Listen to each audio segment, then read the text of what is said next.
Well, an incredible rescue effort. Now, just before we go to a break, I'm joined by Kent Film Club presenter Chris Deacy to give us an idea of what's to come on tonight's show and to fill us in on all the latest film news following the BAFTA nominations. Chris, thank you very much for joining us.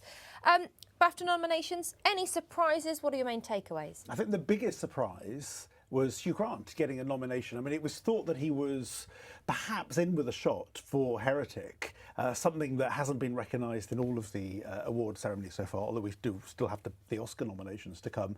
And I mean, he won for Four Weddings and a Funeral back in 1995, and a phenomenally good film in a way, and playing completely against type, which I think, you know, he's really showing his acting chops in this film. Yeah, I mean, to go from something like Wonka as well, that people would have seen him in recently as well. I've actually watched this film.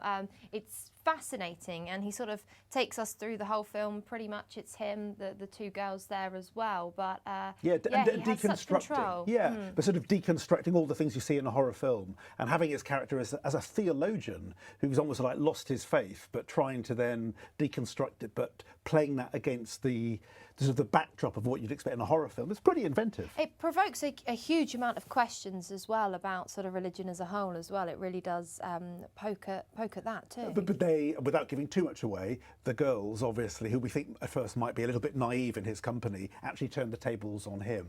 And so it's a real meeting of minds and a very good psychological thriller. Yeah, my favourite type of film, as you know, Chris. And also, you're off to Sundance next week as well. Tell us about that. Tell us more about the festival, what you're expecting. Well, Robert Redford set this up 30-odd years, well, more than that now, back in the 80s. And it's championing independent film.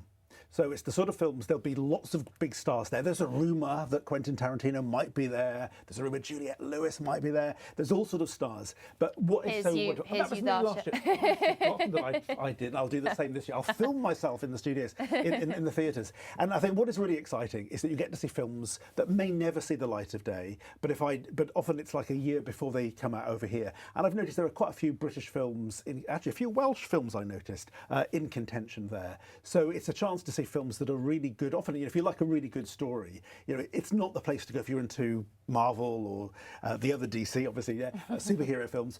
And it's the kind of thing that you come away feeling that you've watched really the cream of the crop, people who've really invested, you know, really good screenplays. And any, if tenuous, Kent links in there, or? Well, there might be, because last example in South London there was a film about a drag queen that comes to mind that was made, I think, in South London. So it's entirely possible, but these are films which really